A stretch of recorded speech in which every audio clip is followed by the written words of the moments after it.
నా పరువు తీస్తున్నావు కదా, ఎందుకు వచ్చేపోయేవాళ్ళందరికీ నేను జైలుకి వచ్చానని చెప్తున్నావు?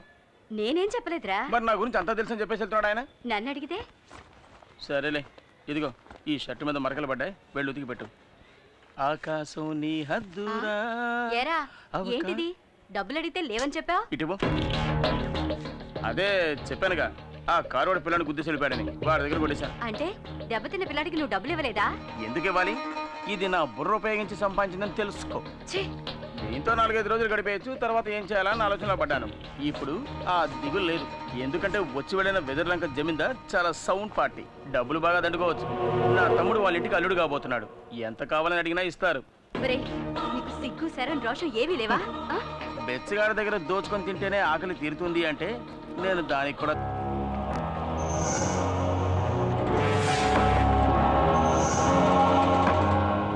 మీరు రమ్మన్నారని కబురు చేయగానే ఏదో ఏమిటోనని భయపడ్డాను. ఏమిటి మీకు అంత టెన్షన్? మూర్తి, నీకు తెలుసు కదా, వాయుపుత్ర అనే ఒకడు మమ్మల్ని రవ్వాడించినట్టు ఆడించేస్తున్నాడయ్యా. వాడిని ఎలాగైనా కనిపెట్టాలండి. త్వరలోనే వాడిని కనిపెట్టడానికి ఒకడు వస్తున్నాడు. వాడిని రాని వాయుపుత్ర నోట్లో వేలేసుకోవాల్సిందే.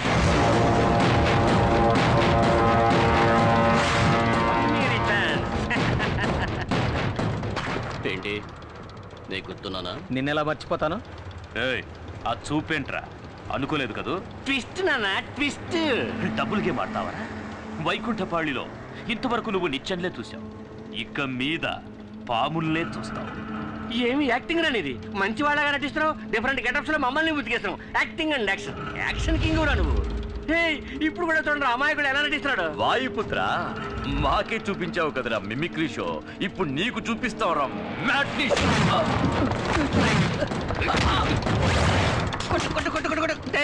నువ్వు యాక్టింగ్ లో ఎంత చేసినా ఒప్పుకోవచ్చు, కానీ ఒక్కటి మాత్రం ఒప్పుకోనండి రా. ఏమిటి? వాయుపుత్రకి భయపడి ఈ ఊరే వదిలిపోతాను మొక్కేసావే, అది తలుచుకుంటేనే నాకు అసలు. ఒకటి మాట్లాడు, లేదంటే కొట్టు, రెండు మిక్స్ చేయకు. అంటారా? ఇప్పుడు కొట్టనా మాటనా? నోరు మూసుకుపో. ఇది లాజిక్. ఈసారి వీడు ప్రాణాలతో తప్పించుకోకూడదు. మీరెళ్ళండి నాయుడు గారు, వీడి సంగతి నేను చూసుకుంటాను. రా బావా. ఈశ్వర ప్రసాద్ని నువ్వు కాపాడతావా? ముందు నిన్ను నువ్వు కాపాడుకునే మార్గం చూసుకోరా. జైల్లో నువ్వు నా మీద చెయ్యేసి రిస్క్ తీసుకున్నాను నువ్వు అనుకున్నావు కదా? అవునరా, అయితే ఏమంటావు? చెప్తారా? చెప్తా, విను.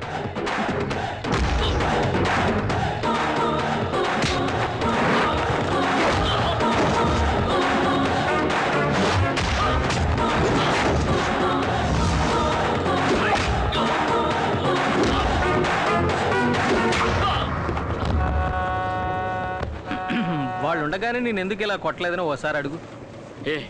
ఎందుకు కొట్టలేదు? వాళ్ళు వెళ్ళిపోయాక వాళ్ళ ప్లాన్ గురించి చెప్పడానికి ఒకటి కావాలి కదా. చెప్పు, వాళ్ళ ప్లాన్ ఏమిటి? మూసి ఉన్న ఫ్యాక్టరీని చూడటానికి ఈశ్వర్ ప్రసాద్ ఇన్స్పెక్టర్తో అక్కడికి వెళ్తున్నాడు. అక్కడే అతన్ని చంపబోతున్నారు. థ్యాంక్స్ రా.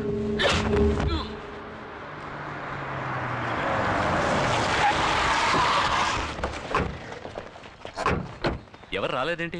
వర్కర్స్ అందరూ వచ్చేసి ఉంటారు అనుకున్నాను. అది అనవసరంగా గొడవలు అవుతాయేమోనని ఎవరికి చెప్పలేదు. ఓపెన్ చేయండి. Okay sir.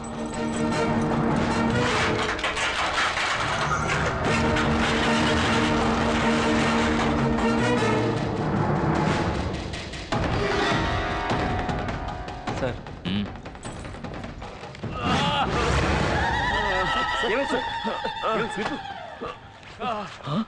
సార్ ఏమైంది? వాయుపుత్రే మమ్మల్ని కొట్టాడు. వాయుపుత్ర అంటే ఇంకెవరో కాదు, ఆ మూర్తిగాడే. ఎవరు? మూర్త? త్వరగా విప్పండి రా.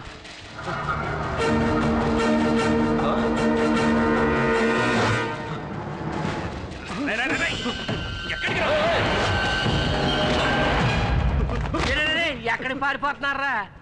ఎవరు ఎన్ని ఎదవ ప్రయత్నాలు చేసినా అయ్యగారు నేను చేయలేరురా. ఎందుకంటే వాయుపుత్ర ఉన్నాడు. అయ్యగారు, అయ్యగారు మీరు అలా వెళ్ళిపోతే ఎలాగండి? మీరు చూడాల్సింది ఇంకా చాలా ఉంది, రండి. అయ్యగారు ఎక్స్ట్రా టికెట్. వీడెందుకు ఇక్కడ ఉన్నాడు? లేట్గా వచ్చి ఉంటాడు అయ్యగారు, అందుకే ఓ మొట్టు ముట్టి చేతికి కట్టు కట్టేశాడు. లీడర్ గారికి అంతా చదువుకున్నోడికి నా శిష్యుడు ఎప్పుడు గౌరవం ఎత్తాడు అయ్యారో అలా పెంచేనండి. అయ్యగారు ఈయనంటే ఏది కుదురు కనిపించుకోడు. మన బామంతులు కనపట్లేదే, వేరే బ్లాక్లో మూటగడి పెట్టాడా? వాయుపుత్ర నాకు ఫోన్ చేసి చెప్పాడు తమను చంపడానికి వచ్చిన ప్యానాలు గాల్లో ఊగిసలాడుతున్నాయని. సాయంకాలం మరి ఫోన్ చేస్తున్నాడండి. మెసేజ్ ఏమైనా చెప్పమంటే చెప్పేస్తానండి. అంజలి మీద తనకున్న ప్రేమ వల్లే ఇదంతా చేశాడని నువ్వు అమ్మతో చెప్పావు కదా. అవును, ఆడు అలాగే నాతో ఫోన్ చేసి చెప్పమన్నాడు. ఆ మాట నిజమైతే అంజలి ఇచ్చి చేయడానికి మాకు ఎటువంటి అభ్యంతరం లేదు. ఈ విషయం వాయుపుత్రతో చెప్పు. రుద్రపతి మనల్ని కుళ్ళబడిచి హాస్పిటల్లో పడుకోబెట్టాడే, మన బావకి వచ్చి చూడాలన్న ఇంగిత జ్ఞానం కూడా లేదే. నేను ఇక్కడే ఉన్నాను బావా, నన్నే ఎవరన్నా వచ్చి చూడాలి. మిమ్మల్ని కొట్టాడా? మరి బద్రేడి? నేను ఇక్కడున్నాను. శబాష్, నాకు ఈ వాయుపుత్ర ఎలియాస్ మూర్తి దగ్గర నచ్చిన విషయం ఇదొక్కటే. కొట్టాలి అని నిర్ణయించుకుంటే అందరినీ ఈవెన్ గా కొట్టేస్తాడు. ఇంతమంది కూడా వాడిని ఏమీ చేయలేకపోయాను. తలుచుకుంటేనే సిగ్గుగా ఉంది. వాడిని ఊరకొక్కరు కొట్టినట్టు కొట్టి ఈడ్చుకొస్తాను. ఇన్స్పెక్టర్, వాడు పులి. వాడితో పెట్టుకున్నావనుకో నీకు చావు ఖాయం. నోరు మీద జులపాల వెతవా. పోలీసు వాడి దెబ్బ అంటే ఎలా ఉంటుందో వాడికి నేను చూపిస్తాను. ఇంకొక బెడ్ రిజర్వ్ చేసి పెట్టండి. అంబులెన్స్ తీసుకురండి.